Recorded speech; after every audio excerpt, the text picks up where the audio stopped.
Get out of my lobby. People like you do not belong here. The words detonated in the grand hall like a gavel slamming against marble. Every chandelier seemed to tremble with the echo. The man in a navy suit was not whispering. He pointed his finger so close to her face it sliced through the air. Beside him, a uniformed security guard locked his grip on the woman's arm. Around them, phones rose, lenses blinking like cold eyes ready to feed on humiliation. And in the center of it all, a black woman stood silent, dressed in a plain white shirt and jeans, her bag hanging loosely at her side. She did not flinch. Before we continue, where are you watching from? Drop your city or country in the comments below. And if you believe in dignity and justice, hit like and subscribe. These stories spark change. And we are glad you are here. Now, back to her. The manager's voice rolled again, louder, almost triumphant. You are trespassing. You cannot just walk in here. His spit caught the light as he barked. The guard's hand tightened, pulling her slightly toward the door. Murmurs spread through the lobby like cracks in glass. Who is she? Someone whispered. Another voice muttered, She looks suspicious. She did not answer. Her stillness was louder than any protest. Her eyes fixed on the man's sneer as if recording every detail in silence. Phones kept rising, some trembling in the hands of guests who knew they were witnessing something wrong. The manager leaned in, his breath sharp. We do not tolerate scams. Show me your ID or get dragged out. His words came out like barbed wire, designed to tear. The guard shifted, ready to move. In that charged second, the woman's jaw tightened, but she said nothing. Her silence was not submission.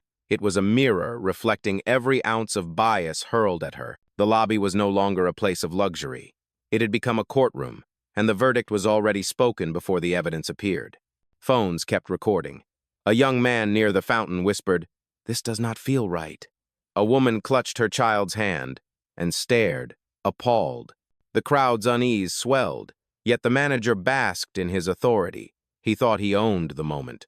But the woman's calm carried a different weight. She had seen this performance before on sidewalks, at counters, in airports. Always the same playbook, suspicion dressed as policy, prejudice delivered as procedure. She knew this storm. She had survived worse. And standing in the very lobby he claimed she did not belong, she was preparing to turn his words into his undoing. This was not the beginning of her shame. It was the beginning of his fall.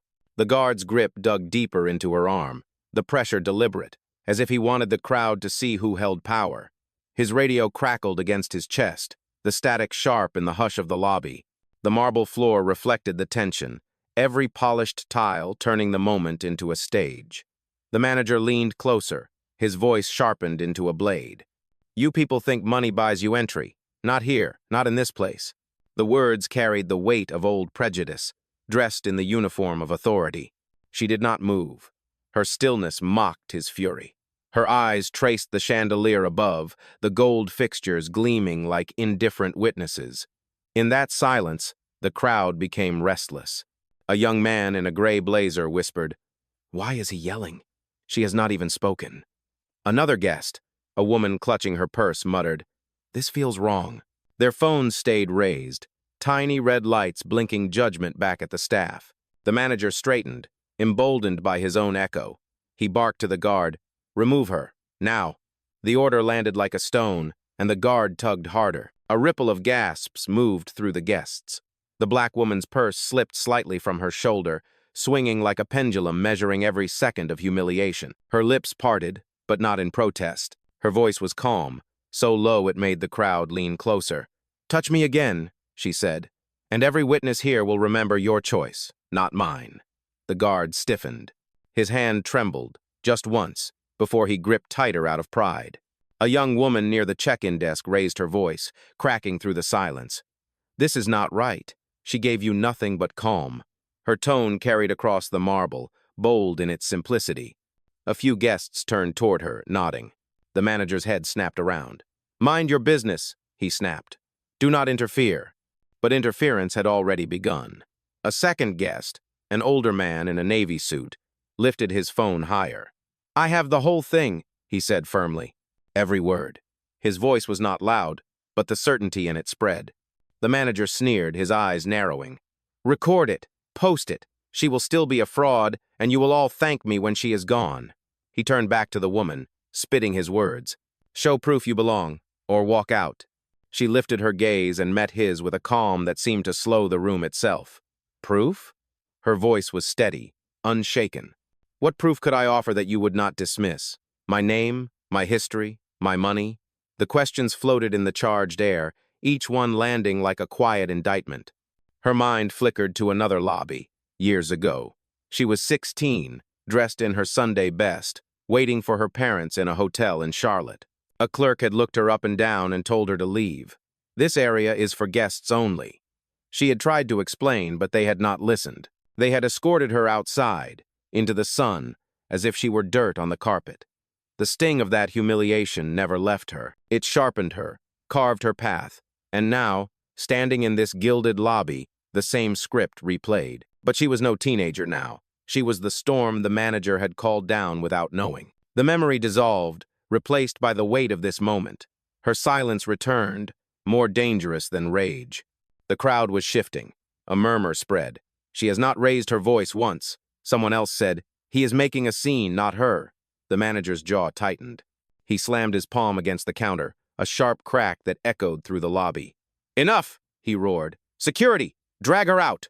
The guard hesitated. His eyes darted to the phones, to the faces watching, then back to the woman who stood unflinching. She had not resisted. She had not cursed. Yet she commanded the room as if the walls themselves bent toward her. And in that moment, a truth began to flicker at the edges of the crowd. Perhaps she did belong, and perhaps he was the one trespassing against dignity itself. The silence in the lobby fractured when the manager slammed the counter once more. The sound reverberated through the marble hall like a gunshot. He gestured to the guard again, his finger stiff with authority. "Take her outside, now. We are not running a charity for imposters." The insult spilled into the room with venom, latching onto every ear that caught it. Guests recoiled, not from her presence, but from his words. The guard tugged again, more forceful this time, and her bag slipped from her shoulder completely. It hit the floor with a muted thud.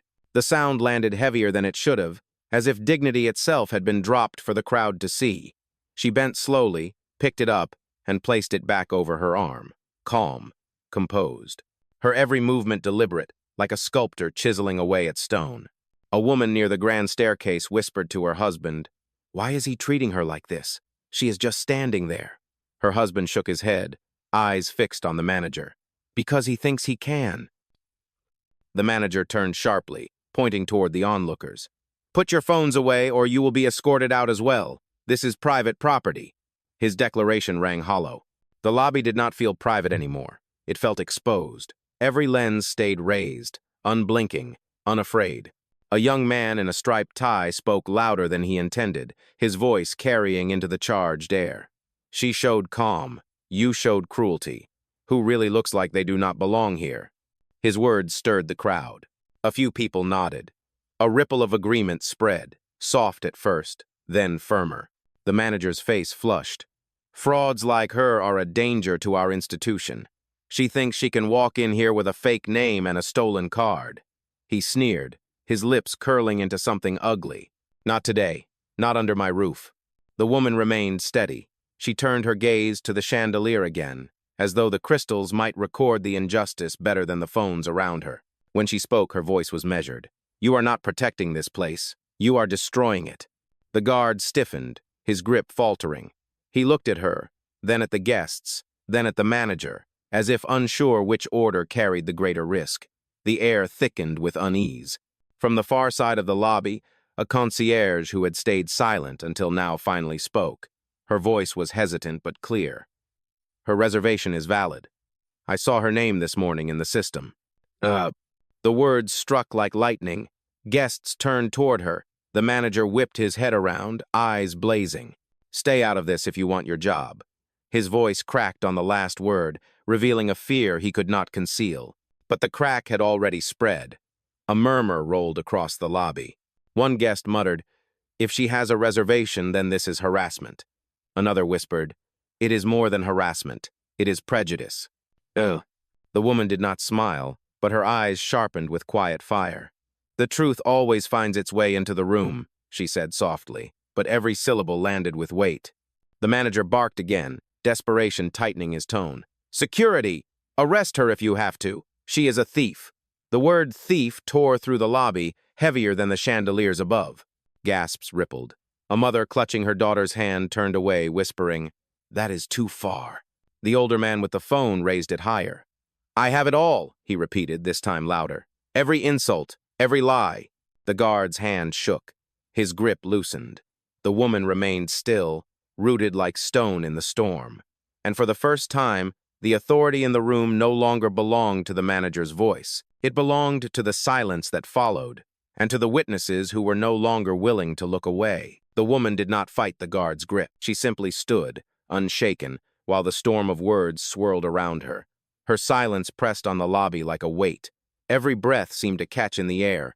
The manager mistook that silence for weakness. He leaned in closer, his mouth almost at her ear, and hissed, "People like you always think you can cheat the system, but you cannot cheat me."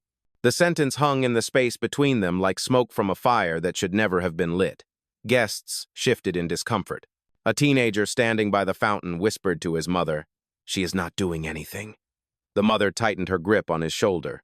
"This is how they treat us," she said softly, more to herself than to anyone else. The woman lifted her chin slowly. She still did not raise her voice. Her gaze moved from the guard to the crowd, as if weighing them, as if searching for what they would do. For a moment, the lobby became a jury box, and every face was evidence. A young woman stepped out from the check-in line, phone in hand, trembling but firm. "This is wrong. I watched her show her name. I watched you dismiss it."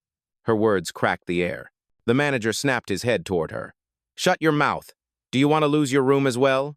But it was too late. The truth had started to ripple. A man in a navy blazer cleared his throat and spoke. "You keep calling her a fraud, but you have not checked anything. Where is the proof?" His voice was steady, controlled, but it carried like thunder in a canyon. The manager slammed his hand against the counter once more, veins rising in his neck. "The proof," he spat, "is that she does not belong here. Look at her."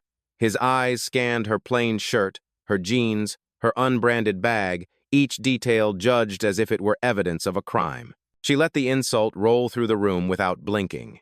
Instead, she folded her hands in front of her, calm as still water. Then she spoke, clear enough for every guest to hear. "You say I do not belong, but belonging has never been decided by the cut of fabric or the shine of a shoe. It has always been decided by fear.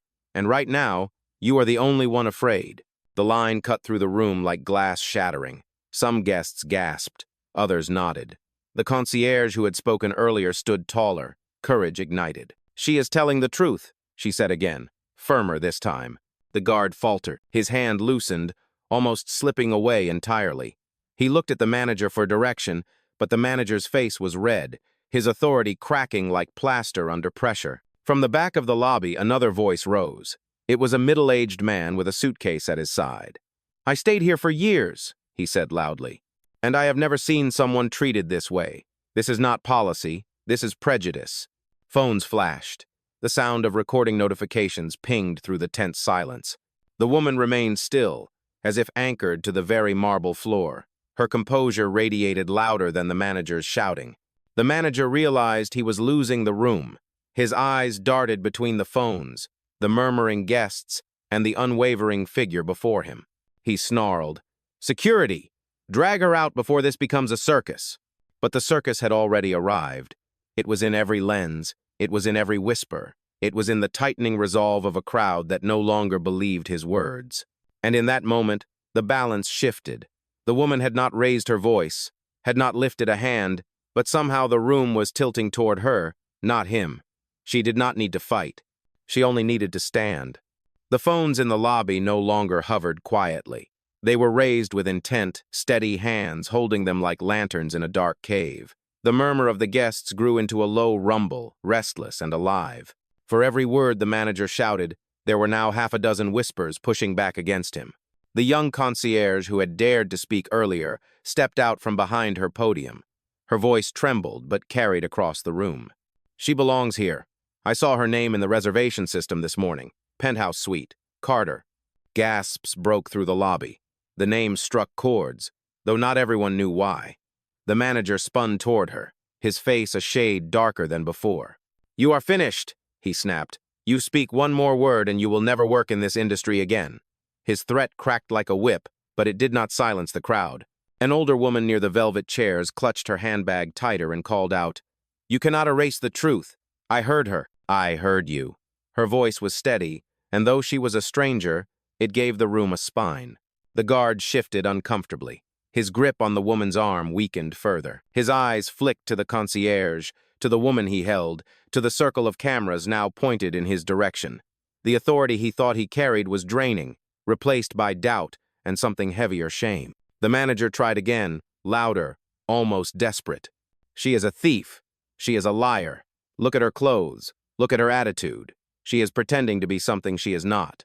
The words, once sharp, now sounded hollow. They echoed back at him, twisted by the weight of disbelief. The black woman did not move. She turned her face toward the guests, her eyes sweeping across them like a tide. Her voice came low but resonant. "How many times have you heard this story? A stranger accused, a name dismissed, a body treated as evidence of guilt. You think it begins with me, but it has always been the same story." Her words pulled the air taut. Guests shifted, caught between discomfort and recognition. A man holding a toddler muttered, "I have seen this before." "Different place, same excuse," his wife added. "Policy, always policy." The manager barked over them, desperate to reclaim the narrative. "This is not about race. This is about fraud. And if we let her stay, we fail to protect the integrity of this hotel." His words were aimed at the crowd, but his tone betrayed him. It was not the language of protection, it was the language of fear. The concierge stepped closer to the woman, planting herself between the guard and the manager. Her hands shook, but her voice did not. "I checked the system myself. The reservation was there, executive level, owner clearance." The words detonated. A wave of gasps, sharp and collective, rolled through the lobby. The manager froze, his mouth still open to shout but no sound emerging. The guard released his grip entirely, stepping back as though burned. The woman stood taller, adjusting her bag on her shoulder with deliberate calm. The silence that followed was heavier than all the shouting before it. Guests leaned forward, waiting, knowing instinctively that something irreversible had just begun. Her eyes found the manager's, unblinking. And though she said nothing yet, the weight of her silence pressed him back against his own counter, as though the marble itself was judging him. The storm had shifted. The witnesses had chosen their side. And for the first time, the manager realized the room no longer belonged to him. It belonged to her. The concierge's words lingered in the lobby like thunder refusing to fade. Executive level, owner clearance. They echoed against the marble columns and glass doors until every guest had absorbed them. The air felt charged, thick with revelation. The manager's jaw clenched. He shook his head quickly, forcing a bitter laugh that convinced no one. "She fed you a line. She hacked the system. Anyone can fake a name in a database. Do not be fooled." His denial rang hollow, desperate. The crowd did not move. Phones remained lifted, recording his every syllable. The young man in the striped tie muttered loudly enough for all to hear, "You are the only one lying now." His words carried weight, and several guests nodded in agreement. The guard who had once held the woman's arm now stepped back fully. His hands hovered awkwardly at his sides, palms open, as if to show he wanted no part of what was unraveling. His eyes flicked between the woman and the manager, silently calculating which side of history he was standing on. The black woman's voice cut through the tension, calm but resonant. "Every time someone like you is challenged, you reach for the same words: fraud, thief, imposter. You do not protect institutions. You corrode them. Because the real danger is not someone standing calmly in your lobby. The real danger is the prejudice you call policy." Gasps scattered again, but this time they carried energy, almost applause. Guests shifted forward, no longer passive spectators but witnesses ready to testify. The manager slammed his fist against the counter. The sound was sharp, but it no longer commanded fear. "Security," he barked, though his voice cracked under pressure.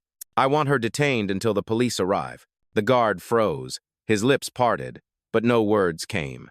The silence stretched, heavy and telling. Guests leaned in, waiting to see if he would obey. From near the fountain, an older man with silver hair spoke firmly. "Do not touch her. You have no grounds. We all saw what happened." His phone remained steady in his hand, recording. The manager's eyes darted wildly. You do not understand.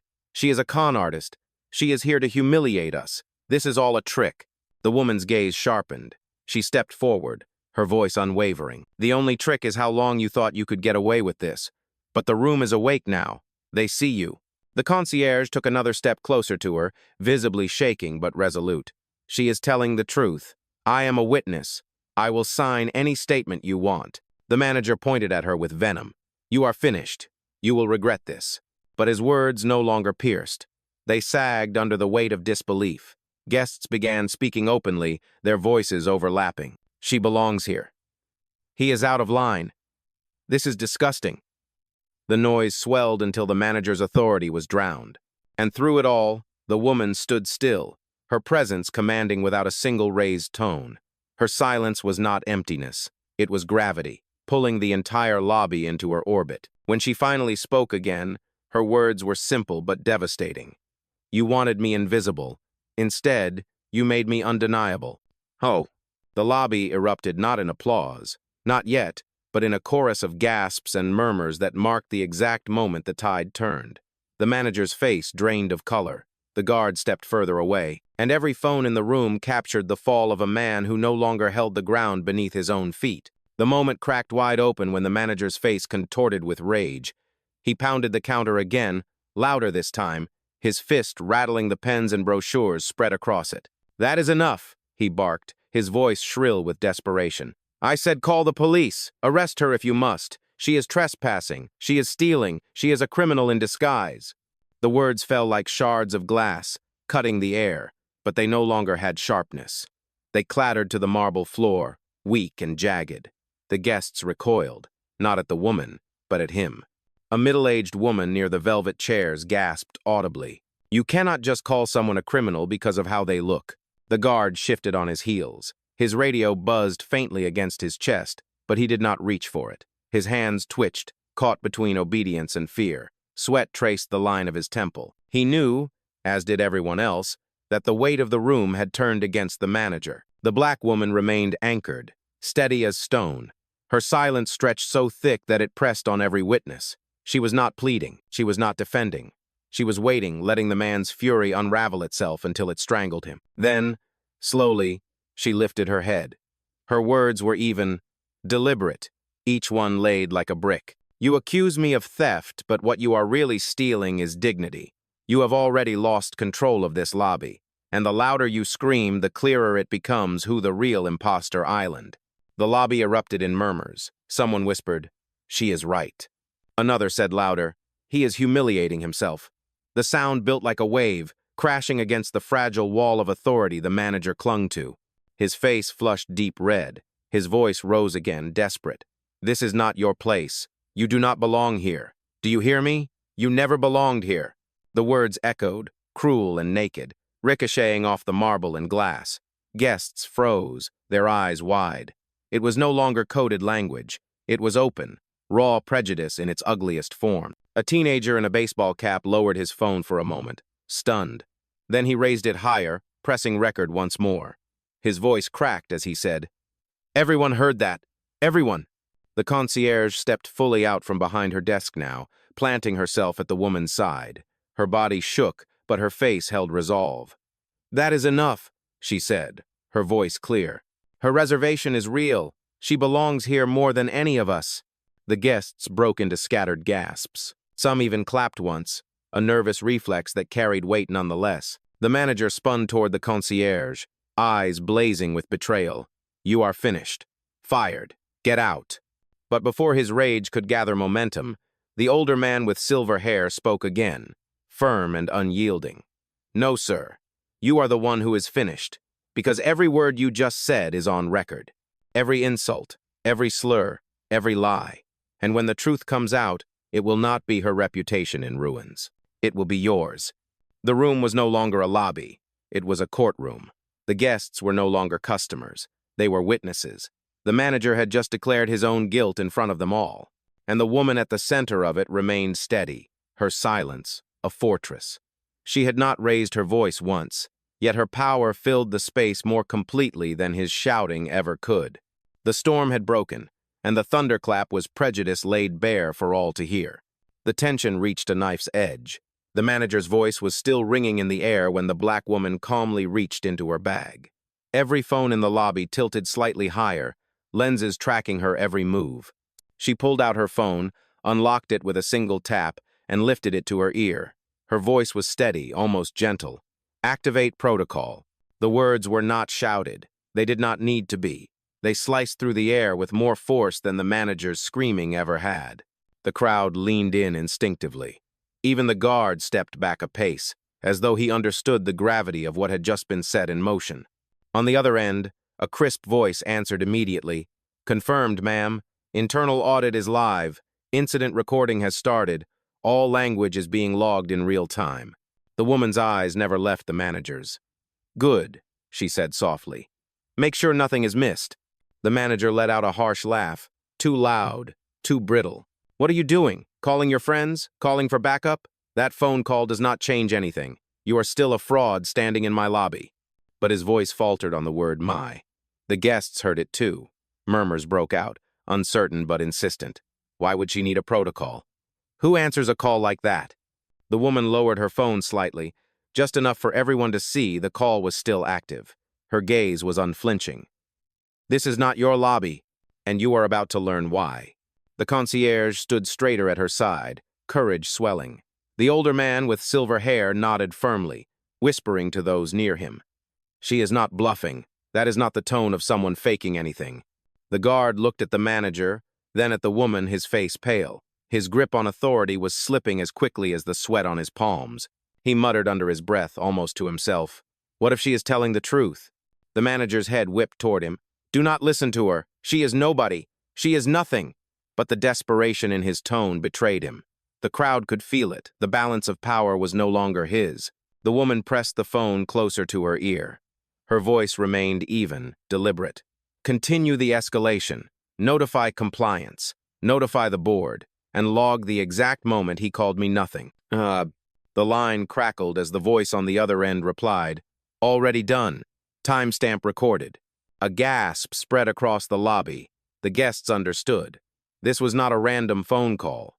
This was authority in motion. And for the first time, the manager's face faltered. His certainty cracked. He looked at the woman, really looked at her, and saw not an imposter but a storm he had foolishly summoned. The lobby had grown so silent that even the hum of the air vents seemed loud. The woman lowered her phone, her eyes never leaving the man who had hurled insult after insult. Her voice was calm, but it carried to every corner of the room. "You called me a fraud in a building I own." The words struck like a bell. The crowd jolted as if the very marble floor had shifted beneath them. Gasps rippled, sharp and incredulous. Phones wavered in midair but did not lower. The older man with silver hair whispered, "I knew it. I knew she was more than what he said." "How?"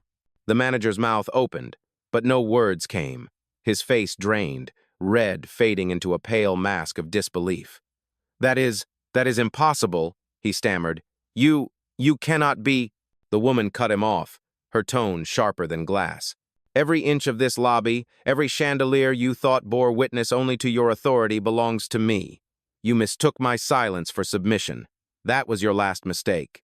Her declaration rolled through the lobby like thunder. Guests clutched their phones tighter, recording every syllable. Some gasped. Others whispered, "She owns it. She really owns it." The concierge stepped forward, her voice firm now. "She is telling the truth. The system showed her name this morning. Owner clearance. I saw it with my own eyes." The weight of her testimony was undeniable. The guard took another step back, as if the ground beneath him might swallow him whole. His radio crackled, but he did not move to answer. The manager shook his head violently, his words tumbling over each other. "No, no, no. She is lying. She is playing you all. This is a stunt. It has to be a stunt." But his voice cracked with every syllable, and the crowd could hear the collapse behind his denial. The woman lifted her phone once more. "Confirm ownership protocol," she instructed. On the other end, the crisp voice returned instantly. "Confirmed. Miss Carter, you are recognized as majority shareholder and owner of this property. Full authority logged." That was the final blow. The room gasped in unison. Someone in the crowd muttered, "She just ended him." Another whispered, "He is finished." The manager stumbled back a step, his body pressing against the very counter he had once slammed for dominance.